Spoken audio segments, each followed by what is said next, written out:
Que ótima maneira de começar esta bela manhã.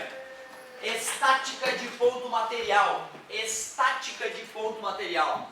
Vamos revisar as 3 técnicas mais comuns de a gente usar para resolver esse tipo de problema. Todas essas técnicas vão partir do diagrama de corpo livre. Primeiro eu faria o diagrama de corpo livre para o corpo A. Assim eu perceberia que nele tem 2 forças atuando. O peso e a tração naquela cordinha ali de baixo. Para que ele esteja em repouso, força resultante zero, a tração tem que ser igual ao peso. Peso é m vezes g, ele no enunciado diz que a massa era 10 e a gravidade era 10. Assim eu descubro que a tração naquela cordinha de baixo é 100 newtons. Isso independe da técnica, né? Isso independe da técnica. Daria para nem fazer isso, só concluir ali. Embaixo é 100 newtons porque é igual ao peso. Agora vamos fazer as técnicas para resolver a parte mais importante do problema. Primeiro eu vou usar o método da decomposição. Desculpa. 8h15, imagina, todo dia que eu trabalho às 8h15. Não sei por que isso aqui está despertando, mas tudo bem. Método da decomposição. Decomposição. Ele é um ninja! Ele resolve todas as questões. Todas. Nenhuma questão sobrevive à aplicação desse método. Só que ele é o mais chato, ele é o mais difícil. No método de decomposição eu vou pegar aquele ponto ali, ó, aquele ponto de encontro entre as 3 cordas e vou representar as forças que atuam naquele ponto. Tem a força F1, tem a força F2 e tem a tração que eu já calculei. Tem a tração.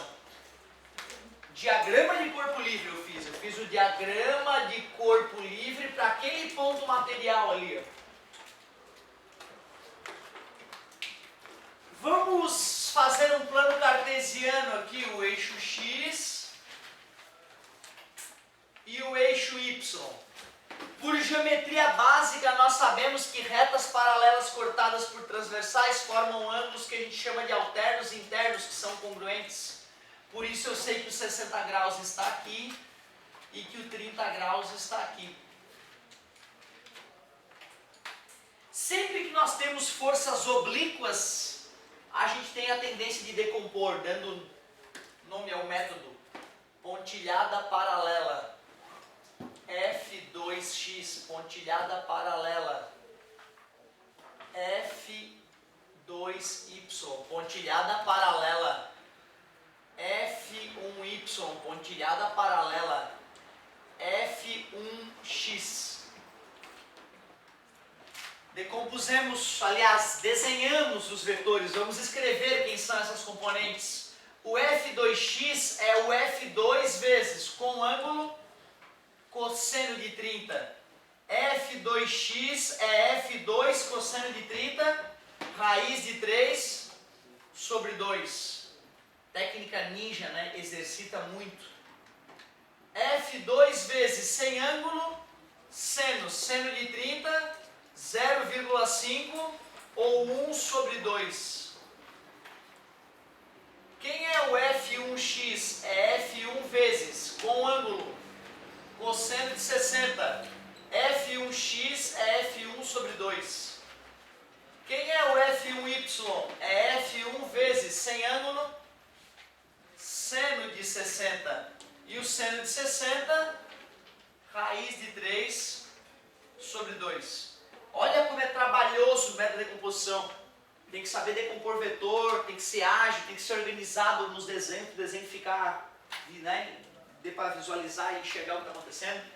Ah, mas peraí, aquele cara ali está parado, meu. Se ele está parado, a força resultante atuando nele é... E como eu decompus as forças em 2 eixos, eu posso analisar esses 2 eixos separadamente. No eixo X, o que eu posso concluir? Olhando para o eixo X, que tem 2 forças atuando, o que eu posso concluir se aquele ponto está parado? Que o F1x, que é para a esquerda, tem que ser igual ao F2x que é para a direita. Observe que o desenho dos vetores não está honesto. Não importa, a gente não sabia qual era o valor deles originalmente. F1x igual a F2x. Olhando para o eixo y, o que eu posso escrever? A tração, que é a força para baixo, é igual ao F1y mais o F2y. Eu diria que nesse momento acabou a física. Nesse momento acabou a física, agora é só matemática básica para finalizar o problema. Quem é o F1x? É F1 sobre 2. Quem é o F2x? É F2 raiz de 3 sobre 2. Cancela o 2 com o 2. Descobri que o F1 é raiz de 3 vezes F2. A tração nós já calculamos no começo do problema, 100. O F1y é F1 que multiplica a raiz de 3 sobre 2. E o F2y é F2 sobre 2. Como o F1 é raiz de 3F2, eu vou isolar numa, vou substituir na outra. No lugar desse F1, eu vou colocar raiz de 3F2. Raiz de 3 vezes raiz de 3 é raiz de 9, que é 3. 3F2 sobre 2 mais 1F2 sobre 2 é 4F2 sobre 2. E 4F2 sobre 2 é 2F2. Está multiplicando, passo dividindo. Pronto, descobri que F2 é 50 newtons. E aí, isola numa, substitui na outra de novo. Eu descubro que F1 é 50 raiz de 3 newtons. Peço desculpa a galerinha de ter que me escutar fazer isso de manhã. Só que esse é o grande método. Esse é o método que eu recomendo para o meu aluno. Apesar de ser o método mais difícil. Mas é isso, né? Na vida é assim. O caminho mais difícil geralmente é o que leva aos maiores louros. Dificilmente alguém na vida vai ter uma vida boa com uma vida fácil. Até porque geralmente a pessoa tende a ficar deprimida. Ela pode ser fodástica, mas se não foi ela que chegou lá, se ela foi levada até lá, ela deprime. Então, tu vê que loucura, né? Tem que ter a maturidade para escolher o pior para um dia ser melhor. Tu tem que ter muita maturidade para poder treinar essa questão aí, porque a maioria de nós acaba fraquejando e indo para métodos menos nobres, que resolvem menos questões, que ensinam menos.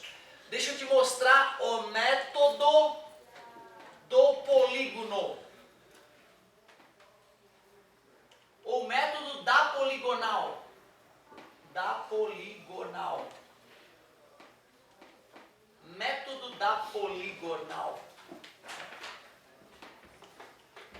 Cara, dá raiva depois que tu sofre para aprender o método da decomposição e faz decomposição, e faz equação no x, equação no y, faz sisteminha de equação.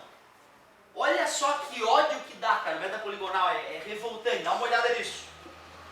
O método poligonal consiste em construir uma poligonal. O que é poligonal? Linha poligonal, é a linha feita de vários segmentos. Isso é uma linha poligonal aberta. Quando a gente faz uma linha poligonal fechada, ela chama-se polígono.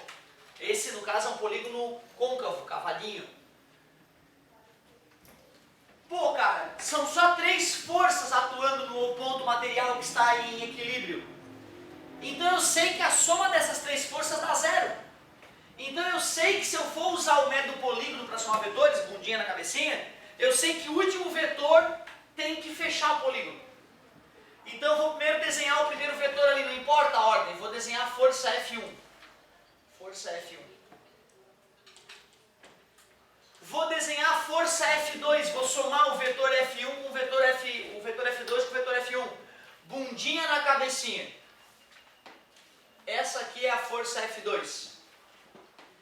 E quando eu for desenhar o vetor T, a tração, quando eu fizer bundinha na cabecinha, eu sei que o vetor resultante tem que encostar no primeiro vetor. Eu sei disso só porque a força resultante é 0.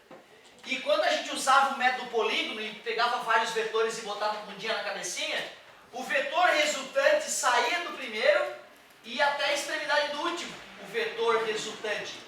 Como o vetor resultante é nulo, eu sei que eu tenho que fechar um polígono com esses 3 vetores.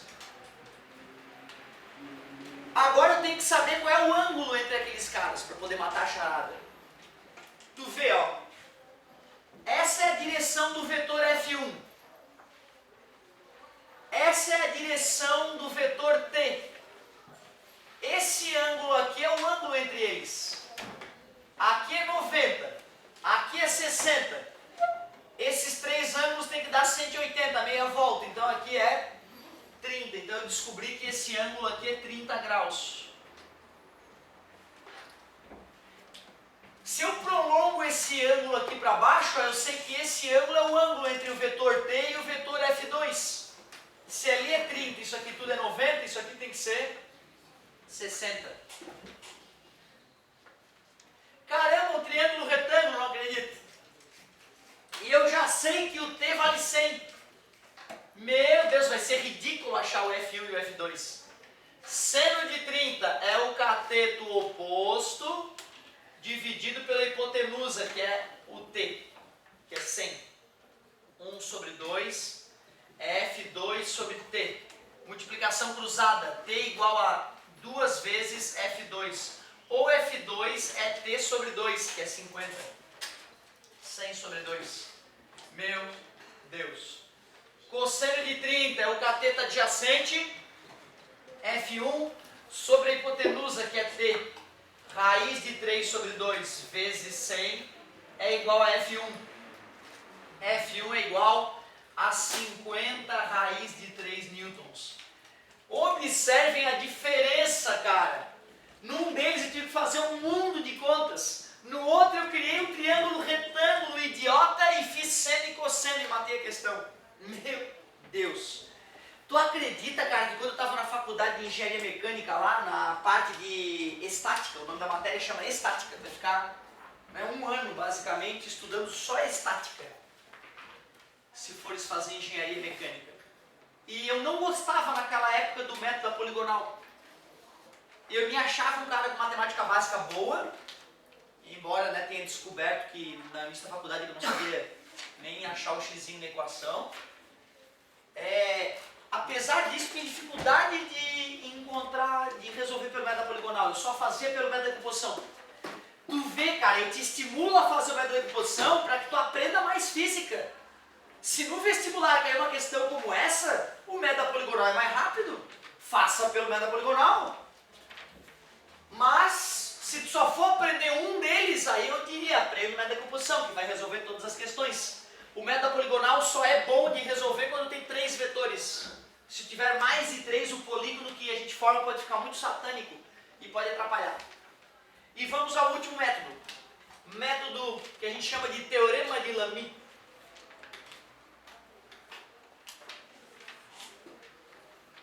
O teorema de Lamy, como tu podes perceber, na verdade seria aplicar a lei dos senos nesse triângulo aqui. Só que para não precisar fazer aquela transformação desses vetores nesse triângulo, eu posso simplesmente copiar os vetores na posição original. Copiei os vetores na posição original. Nós já tínhamos discutido que esse ângulo aqui era o 60 e aquele ângulo ali era o 30. Só que para aplicar o teorema de Lamy, eu tenho que saber o ângulo entre os vetores todos. Como isso aqui é meia volta, eu sei que esse ângulo aqui é 90 graus.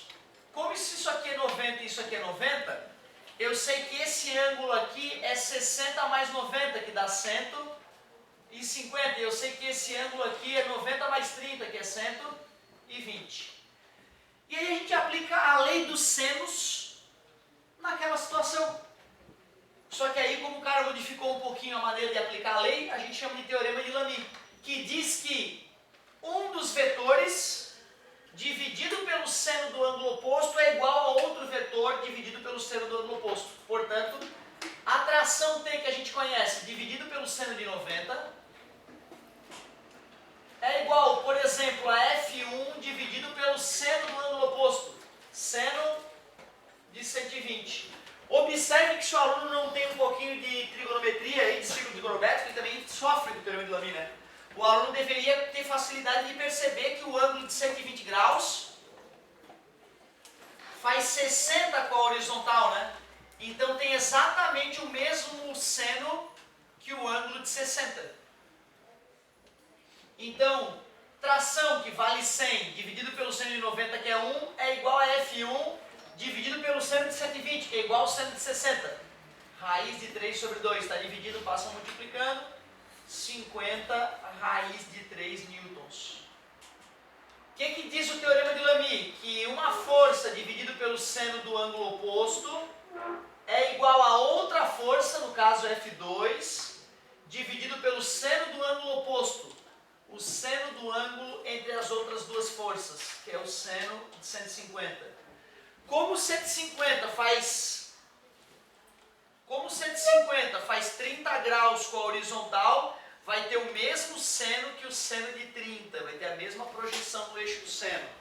Então a tração é 100 dividido pelo seno de 90, que é 1, é igual a F2 dividido pelo seno de 150, que é igual ao seno de 30, que é 0,5 ou 1 sobre 2. Está dividindo, passa multiplicando, 50 newtons. Que legal, hein? 3 técnicas distintas para a gente resolver a mesma questão. Método poligonal e o teorema de Lamy são os rápidos. Porém, são limitados, porque só vão ser bons de resolver quando apenas 3 forças estiverem envolvidas. Quando mais forças estiverem envolvidas, o método Ninja Mutante Power Plus é o método da decomposição. Como vocês puderem perceber, é o mais trabalhoso, mas é o mais ninja.